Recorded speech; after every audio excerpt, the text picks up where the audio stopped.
BNP মহাসচিব জনাব মির্জা ফখরুল ইসলাম আলমগীরের গতকালের বিবিসির সাক্ষাৎকারের পর রাজনীতির মাঠে বেশ খানিকটা চাপানুতর চলবে এটা ধারণাই করা যাচ্ছিল, কিন্তু রীতিমতো বোমা ফাটানো হলো এবং এই বোমার সবচেয়ে বড়টি ফাটিয়েছেন জনাব নাহিদ ইসলাম উপদেষ্টা। অন্য আরেকজন ছাত্র উপদেষ্টা জনাব সজীব ভুঁইয়াও কথা বলেছেন। ছাত্রদের অন্যান্য সংগঠনগুলো যারা আছে তাদের দিক থেকেও কথা বলা হয়েছে এবং আমি খুব স্পষ্টভাবে দেখতে পাচ্ছি জনাব মির্জা ফখরুল ইসলাম আলমগীরের বক্তব্যকে ঘিরে সংঘাত তীব্র হয়ে ওঠার আশঙ্কা দেখা যাচ্ছে। এটা প্রায় মোটামুটি নিশ্চিতভাবেই বলা যায় এবং যেভাবে প্রতিক্রিয়াগুলো এসছে সেই প্রতিক্রিয়া তার ইন্ডিকেশন বহন করে। প্রধান আলোচনার মানুষ হচ্ছেন আজ জনাব নাহিদ ইসলাম। তার পুরো স্ট্যাটাস আপনারা অনেকেই দেখেছেন, দেশের মিডিয়াগুলো সেটা পাবলিশ করেছে, এটা করারই কথা।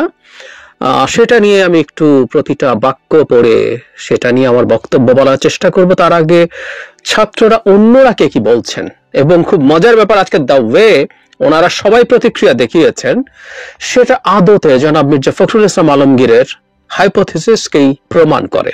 তার আগে একটা ছোট্ট অফ টপিক, সেটা হচ্ছে জামায়াত আমির ডাক্তার শফিক ওনার একটা বক্তব্য একই রকম, যে ছাত্ররা যদি ওখানে থেকে দল গঠিত হয় সেটা তাদের সরকারের নিরপেক্ষতাকে প্রশ্নবিদ্ধ করবে, এই আলাপও করেছিলেন, কিন্তু তখন তার বিরুদ্ধে আবার এইভাবে প্রতিক্রিয়া দেখানো হয়নি যেটা এখন দেখানো হচ্ছে। যাই হোক, আমি ছাত্ররা কে কি বলছেন কয়েকটা কথা একটু পড়তে চাই। ছাত্র দুটো সংগঠন বৈষম্য বিরোধী ছাত্র আন্দোলনের সবচেয়ে সিগনিফিক্যান্ট দুজন, জনাব সার্জিস আলম ইনফ্যাক্ট জনাব নাহিদের স্ট্যাটাসটা শেয়ার করেছেন। এরপর আবার কিছুক্ষণ পর লিখছেন নাহিদ ইসলামের আজকের পোস্টটা দিনে 3 বার করে আগামী 7 দিন পড়বেন। উনি প্রেসক্রাইব করেছেন আমাদেরকে, সবার প্রতি আহ্বান জানিয়েছেন। আমি অবশ্য নাহিদ ইসলামের পোস্টটা কয়েকবার পড়েছি, 3 বার তো পড়া হয়েছে, 7 দিন পড়বো কিনা জানি না। জনাব নাসির উদ্দিন পাটোয়ারি জাতীয় নাগরিক কমিটির আহ্বায়ক, উনি বলছেন গণ অভ্যুত্থানের অঙ্গীকার ছিল ফ্যাসিবাদী ব্যবস্থা, শাসন ব্যবস্থা সম্পূর্ণ বিলোপ ও একটি গণতান্ত্রিক অংশগ্রহণমূলক রাজনৈতিক বন্দোবস্ত প্রতিষ্ঠা। 3 তারিখের লাখো জনতার সামনে নাহিদ ইসলাম সাহসিকতার সঙ্গে এই ঘোষণা প্রদান করেন। এখন বাস্তবের উদ্দেশ্য সময় এসছে, গণপরিষদ নির্বাচন ইত্যাদি ইত্যাদি। পরে বলছেন জনগণের এই ঐতিহাসিক লড়াইয়ে কোনো রাজনৈতিক দল বা গোষ্ঠীর বাধা প্রদান মেনে নেওয়া হবে না। অবশ্যই জনগণের সকল ক্ষমতার উৎস এবং এই অভ্যুত্থানের মাধ্যমে সেই সত্য প্রতিষ্ঠিত। জনাব পাটোয়ারি তিনি অবশ্য সাম্প্রতিক সময়ে জিয়াবাদ মুজিববাদের সাথে মিলিয়ে বিতর্কে এসছেন, সেটা নিয়েও অনেকে কথা বলছেন। উনি মওদুদিবাদ বাদ দিয়েছেন অবশ্য। জনাব হাসনাত আব্দুল্লাহ কি বলছেন সেটা নিয়ে একটু কথা বলতে চাই। তিনিও জনাব নাহিদ ইসলামের পোস্টটা শেয়ার করেছেন, তারপরে লিখছেন যারা আগে আন্দোলনের ডাক দিয়ে মাঠ থেকে সরে যেত তারাই এখন আঁতাতের রাজনীতি, ভারত নির্ভর কূটনীতির মাধ্যমে আওয়ামী লীগের পুনর্বাসন চাচ্ছে। দীর্ঘ 1.5 যুগেরও বেশি সময় কার সাথে কে ব্যবসা করেছে আর গ্রেফতারের পর কে কার জন্য তদবির করছে এই খবর আমাদের কাছে আছে। এটা মোটা দাগে বিএনপিকে ইন্ডিকেট করে বলা হচ্ছে। আমরা বুঝতে পারি, কেউ বলবেন যে বিএনপি গায়ে নেবে কেন না, যাই হোক আমরা অত ধানাই পানাই না করে সহজ কথাই বলি, বিএনপিকে উদ্দেশ্য করেও বলছেন। এবং লাস্টে যে কার কে কি করছে না করছে, আসলে খবর অনেকেরই, অনেক খবর অনেকের কাছে আছে। এই ধরনের চ্যালেঞ্জ, এই ধরনের হুমকি, সেগুলো আসলে আমার কাছে মনে হয় ভালো কিছু না। খবর বেরোতে শুরু করলে অনেক দিকের খবর বেরোবে ফর শিওর। এবার আসছে সবচেয়ে গুরুত্বপূর্ণ দুজন, কারণ এই দুজন সরকারের, এবং এর মধ্যে জনাব নাহিদ ইসলাম তার স্ট্যাটাসটা এই সবাই শেয়ার করছেন এবং এটা অত্যন্ত ডিটেইলড একটা বক্তব্য, সেই বক্তব্য নিয়ে কথা বলবো। তার আগে আরেকজন উপদেষ্টা আসিফ মাহমুদ, উনি বলছেন সরকারে থেকে রাজনৈতিক দলের সাথে কোনো প্রকার সংশ্লিষ্টতার বিরুদ্ধে আমরাও। উপদেষ্টারা কেউ রাজনীতি করলে সরকার থেকে বের হয়েই করবে। একই সাথে রাজনৈতিক দলেরও সরকারের কাজে হস্তক্ষেপ করা অনুচিত। বিভিন্ন সরকারি সাংবিধানিক গুরুত্বপূর্ণ পদে নিয়োগে তদবির চাপ প্রয়োগ করা অনুচিত, জনাব আসিফ মাহমুদ বলছেন। এবং একই ইঙ্গিত জনাব নাহিদের বক্তব্যতেও আছে। ইনফ্যাক্ট এগুলো নিয়ে কথা বলতে থাকলে তদবিরের প্রশ্নে, নিয়োগের প্রশ্নে তার কথা বেরোবে। যাই হোক, তারা সেটাকে ইন্ডিকেট করছেন এবং আমি জনাব নাহিদের বক্তব্যের পর এই ব্যাপারে খুব ডিটেইলড কথা বলতে চাই।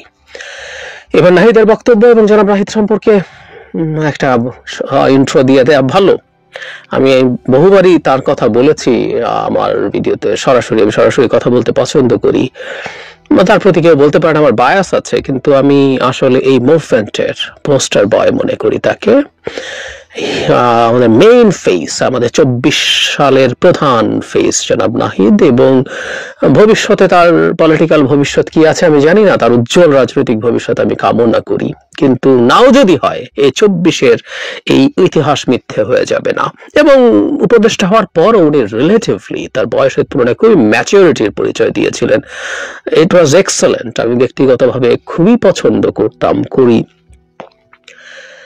কিন্তু আজ মানে গতকাল উনি যে স্ট্যাটাস দিয়েছেন আমার কাছে ভীষণ ইম্যাচিওর মনে হয়েছে, এবং উনি একটা ডিজাস্টার করেছেন, আমি এভাবেই বলতে পারি। এবং উনি এসব স্ট্যাটাস দেওয়ার মাধ্যমে এবং বাকিরা সবাই যেভাবে প্রতিক্রিয়া দেখিয়েছেন, ওই যে বলছি জনাব মির্জা ফখরুল ইসলাম আলমগীর হাইপোথেসিসকে প্রমাণ করছেন। তারও আগে একটা কথা, বিএনপি মহাসচিবের এই ধরনের একটা বক্তব্য আমি তো মনে করি কিভাবে প্রতিক্রিয়া দেখানো হবে সেটা পুরো সরকার এবং ক্যাবিনেট বসে সিদ্ধান্ত নেওয়া দরকার ছিল। ডক্টর ইউনূস সুইজারল্যান্ডে আছেন, তিনি ওয়ার্ল্ড ইকোনমিক ফোরামে গেছেন, এখনো দেশে ফেরেননি। তার আগেই তারা দুজন উপদেষ্টা এভাবে স্ট্যাটাস কেন দিয়ে দিলেন, আমরা এই প্রশ্ন করতে পারি। ওনারা সরকারে আছেন, এটা তাদের বুঝতে হবে। প্রায় একটা কথা বলি, বয়স কম তাই ভুল করতে পারেন, রাষ্ট্রের সরকারের চেয়ারে বসে এই কথাগুলো বলা যায় না, উপদেষ্টা চেয়ারে বসে এই কথাগুলো বলা যায় না, কোনোভাবেই যায় না। তারা নেমেছেন, দেশের ক্ষমতার জায়গায় আছেন, ভবিষ্যতে আর অনেক কিছু হতে পারে, সুতরাং এগুলো মানা যাবে না।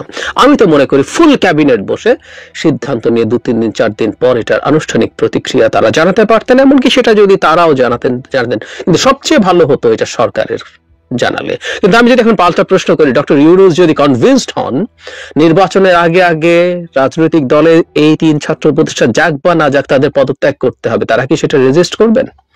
তারা কি সেটা কঠোরভাবে ঠেকানোর চেষ্টা করতে রাস্তায় নামবেন? আমি জানি না। এই সিদ্ধান্ত তো ক্যাবিনেট কম্বাইন্ডলি নিতে পারে, ডক্টর ইউনূস ব্যক্তিগতভাবেও নিতে পারেন। যাই হোক, এটা second most disastrous status by any student adviser.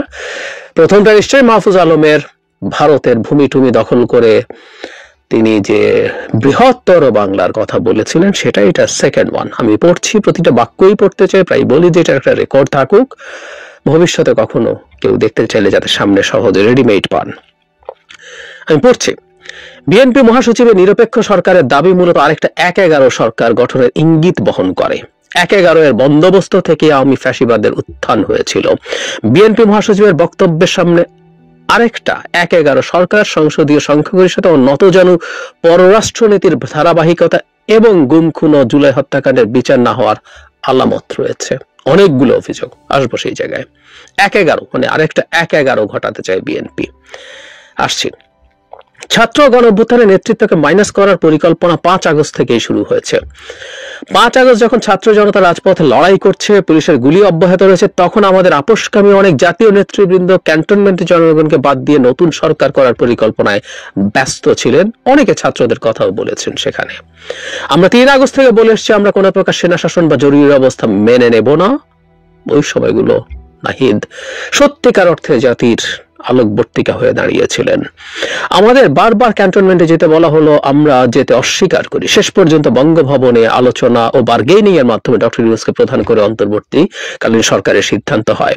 আমরা চেয়েছিলাম ফ্যাসিবাদ বিরোধী রাজনৈতিক দলগুলো নাগরিক সমাজের সমন্বয়ে একটা জাতীয় সরকার। জাতীয় সরকার হলে ছাত্রদের হয়তো সরকারে আসার প্রয়োজন হতো না, জাতীয় সরকার অনেক দিন স্থায়ী হবে, এই বিবেচনায় বিএনপি জাতীয় সরকারে রাজি হয় নাই।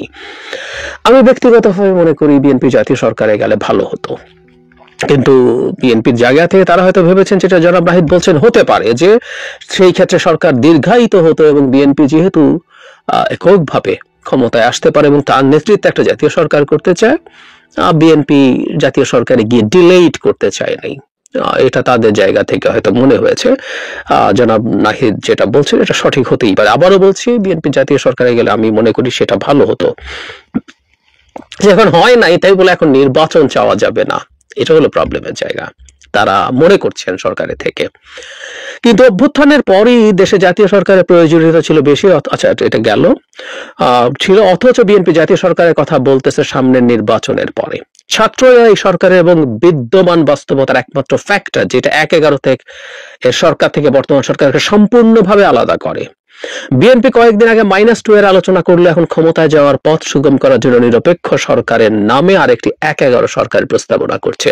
মানে মূল আর্গুমেন্ট হচ্ছে বিএনপি ১/১১, এবং তিনি মনে করছেন ছাত্ররা থাকাতেই এই সরকারটা ১/১১ সরকারের মতো হয়নি, আদারওয়াইজ এটা ১/১১ মতো সরকার হয়ে যেত। আমি আসবো। এ ধরনের পরিকল্পনা গণতন্ত্র ও জাতীয় স্বার্থের বিরুদ্ধে যাবে এবং ছাত্র জনতা কোনোভাবেই এটা মেনে নিবে না, এবং আমি মনে করি এটা বিএনপির বিরুদ্ধেও ষড়যন্ত্র। বিএনপির ভালো বিএনপি বোঝে না, জনাব নাহিদ বুঝতে পারছেন। আর এই সরকার জাতীয় সরকার না হলেও সরকারের আন্দোলনের সব পক্ষের অংশীদারিত্ব রয়েছে এবং সব পক্ষের নানান সুবিধা ভোগ করছে। সরকার গঠনের আগে ৬ আগস্ট অ্যাটর্নি জেনারেল এবং পুলিশের আগের আইজি নিয়োগ হয়েছিল যারা মূলত বিএনপির লোক। এরকম ভাবে সরকারের উপর থেকে নিচ পর্যন্ত নানান স্তরে বিএনপি পন্থী লোকজন রয়েছে। নির্বাচনের নিরপেক্ষতার কথা বললে এই বাস্তবতাও মাথায় রাখতে হবে। আমার কাছে এরকম স্পষ্ট কথা আছে, বিএনপি পন্থী যেসব লোক যেখানে যেখানে আছে, সরকার নির্বাচনের আগে প্রত্যেককে ফায়ার করুক। বিভিন্ন জায়গায় তদবিরের কথা বলেছেন জনাব আসিফ মাহমুদও। আমরা তার একটা পাল্টা প্রশ্ন করতে পারি, আওয়ামী লীগের সময় দায়িত্ব পালন করা সচিবরা কিছুটা এদিক সেদিক করে প্রায় সবাই এখনো পদে কেন আছে? ওরা তো আওয়ামী পন্থী, ওরা কিভাবে পদে আছে? কেন তাদেরকে পদে রাখা হয়েছিল? দীর্ঘদিন আমরা আলাপ করেছি। শেখ হাসিনার আশীর্বাদ ছাড়া একজন সচিব হতে পেরেছেন, সচিবের দায়িত্ব পেয়েছেন? ডিলটা কি তাদেরকে ক্ষমতায় রাখার জন্য? এসব প্রশ্ন আসবে, এবং নির্বাচনের আগে এইসব সচিবকেও সরাতে হবে, নাকি এসব সচিব রাখা হয়েছে যাতে নিউট্রাল ধরনের কেউ না আসে? আওয়ামী লীগের সচিব বেশি কথা শুনবে কারণ ভয়ে আছে? আমি জানি না, অনেক আলোচনা আছে, এবং আমি একমত জনাব নাহিদ বা আসিফের সাথে যে বিএনপি পন্থী যেসব মানুষজনকে মনে করেন যে নির্বাচনের জন্য বাধা হতে পারে, তাদের প্রত্যেককে নির্বাচনের আগে সরকার ফায়ার করুক। রাষ্ট্রপতি নির্বাচন, সংস্কার, নতুন সংবিধান, জুলাই ঘোষণা, সব ইস্যু বিএনপি বিরুদ্ধে অবস্থান নিয়ে আসে। এগুলো কোনোটাই ছাত্রদের দলীয় কোনো দাবি ছিল না, কিন্তু দেশের স্থিতিশীলতা, বৃহত্তর স্বার্থ এবং জাতীয় ঐক্য ধরে রাখার জন্য ছাত্ররা বারবার তাদের অবস্থান থেকে সরে এসছে। আমরা কোনটা কার দাবি? ছাত্রদের দাবি, জাতির দাবি। ছাত্ররা যখন শেখ হাসিনার পতন চেয়েছিলেন সেটা জাতীয় দাবি ছিল, সেজন্যই ওটা সাকসেসফুল হয়েছে।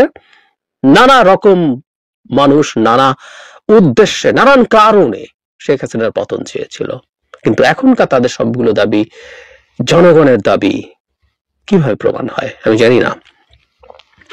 তারপর বলছেন কিন্তু এর মানে এই না যে গণতন্ত্র বিরোধী, অভ্যুত্থানের আকাঙ্ক্ষা বিরোধী কোনো পরিকল্পনা হলে সেখানে আমরা বিন্দু পরিমাণ ছাড় দেব।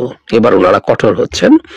আওয়ামী লীগের বিষয়ে ভারতের প্রধান দলগুলোর মধ্যে ঐক্য সম্ভব হয়েছে, অথচ বাংলাদেশে আওয়ামী লীগ বিষয়ে আমরা ঐক্য ধরতে পারি নাই। এত হত্যা ও অপরাধের পরও হায়, এই জাতীয় ঐক্য লইয়ে আমরা কি রাষ্ট্র বানাবো? বাংলাদেশকে দুর্বল করা সহজ, কারণ বাংলাদেশকে সহজেই বিভাজিত করা যায়। আমি আশা করি এই বিভাজনের ব্যাপারটা ছাত্র উপদেষ্টারা বা ছাত্রদের যারা দল করছেন, রাজনীতি করছেন, তাদেরও মনে রাখতে হবে। এদেশের বড় বড় লোকেরা অল্প মূল্যে বিক্রি হওয়ার জন্য প্রস্তুত থাকে। বিক্রি হওয়ার আলাপ আসবে বাংলাদেশে, বিক্রি হচ্ছে, অনেকেই হচ্ছে। আমরা খোঁজ খবর কিছুটা হলেও জানি। আমি মনে করি না সমগ্র বিএনপি এই অবস্থান গ্রহণ করে। লাস্টে কিন্তু একটা খুব ইন্টারেস্টিং কথা উনি বলছেন, এবং বিএনপির মধ্যে এক ধরনের কনফ্লিক্ট তৈরি হতে পারে বা তৈরি করার চেষ্টা হিসাবে দেখতে পারি। মানে বিএনপি সবাই এই অবস্থা গ্রহণ করছেন না, এবং বরং বিএনপির কর্মী সমর্থকদের বড় অংশই অভ্যুত্থানের আকাঙ্ক্ষার বাস্তবায়ন চায়।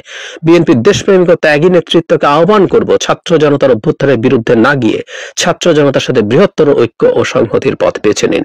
লাস্ট প্যারাগ্রাফে মনে হয় যে একটু জনাব মির্জা ফখরুল ইসলাম আলমগীরের যে বক্তব্য নিয়ে তিনি কথা বলছেন সেটা জাস্ট তার নিজস্ব বক্তব্য, এটা বিএনপি এন্ডোর্স করে না।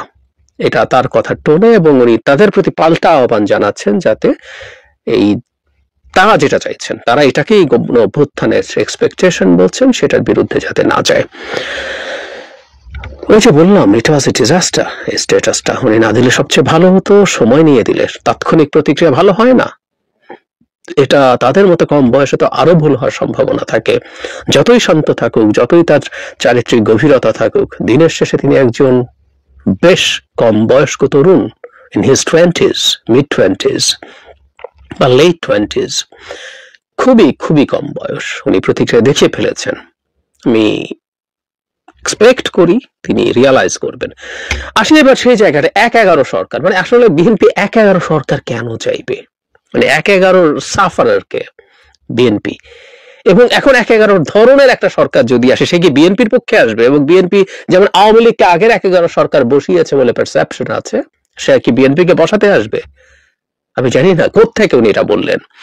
আর তাদের কম্পোনেন্ট গুলো, মানে 3 জন ছাত্র বাদ দিলে বাকি সব কি তাহলে 1-11? তার মানে উনি কোন ক্যাবিনেটে আছেন যে ক্যাবিনেটের লোকজন আদতে 1-11?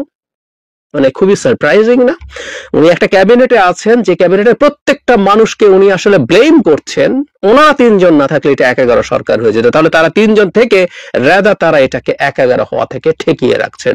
তারপরে একটি ভীষণ অশ্রদ্ধা এবং অসম্মান এবং সন্দেহ তার ক্যাবিনেটের মানুষদের প্রতি। তাহলে তো আসলে তাদের এবং তাদের হয়ে যারা মাঠে আছেন প্রত্যেকের মাঠে নামা উচিত এই পুরো ক্যাবিনেট পাল্টে ফেলা, এবং আমরা পুরোপুরি একটা অভ্যুত্থানের সরকার যেখানে সব ছাত্ররাই উপদেষ্টা হবে আর কেউ হবে না সেটার দাবি করা। আমি এবার বলি, প্রথমে 2 জন এবং পরে জনাব মাহফুজ আলম যদি না যেতেন এই সরকারে, আমরা কি এই সরকারকে ওন করতাম না? ডক্টর ইউনূসের নেতৃত্বে যদি হতো। আমি এই ধারণার সাথে একমত। ছাত্ররা যদি নাও যেত, আমাদের এই মুভমেন্টের সময় বহু মানুষ শেখ হাসিনার বিরুদ্ধে দাঁড়িয়েছেন, ম্যাচিওরড মানুষদের মধ্যে, বয়স এবং অভিজ্ঞতা ম্যাচুরিটির কথা বলছি, অনেকেই ছিলেন, আমি নামও বলতে পারি প্রচুর।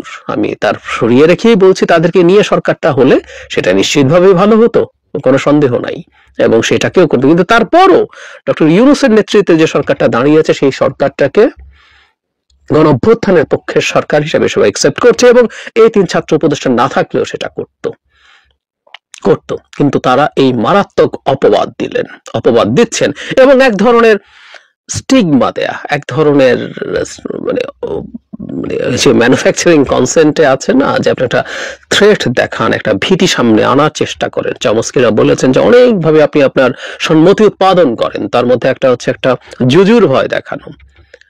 ফানি ব্যাপার হচ্ছে জনাব ওবায়দুল কাদেরও একই জুজুর ভয় দেখাতেন, আজকে জনাব নাহিদ যেটা দেখাচ্ছেন, কেউ কেউ দুটো স্ক্রিনশট পাশাপাশি দিয়ে ফেসবুকে সেটা পোস্টও করছেন।